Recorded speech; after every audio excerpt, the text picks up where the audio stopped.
কাজ করো না? জি। হ্যাঁ, তোমার কাজ কাম খুবই ভালো। Thank you sir. আচ্ছা শোনো, যে গরম অনেক পিপাসা লাগছে বুঝছো, তুমি একটা কাজ করো, ভাইয়ের জন্য একটা ঠান্ডা নিয়ে আসো, আর তুমিও কিছু খাইও, আর বাকি যে টাকা ফিরে ওইটা তুমি রাখা দিও, ঠিক আছে? এই নাও 500 টাকা, তোমার যা যা মন চায় নিয়ে আসো, যাও যাও। ঠিক আছে স্যার।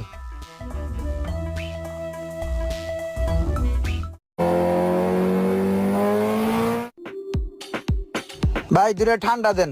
এলন বিলটা।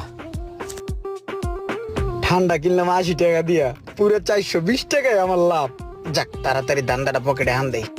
কিরে, এই যেখানে সারা ছিল, গাড়ি গেল কই? এই পাশও নাই, ওই পাশও নাই, সারা গেল কোথায়? এর না গাড়ি ছিল। এ ভাই, এই যেখানে একটা সাদা গাড়ি আসছিল, গেল কোথায়? এক লোক চালা এদিকে গেছে গা। হ্যাঁ, কি কোন? উস্তাদের জায়গায় কইতে হয়।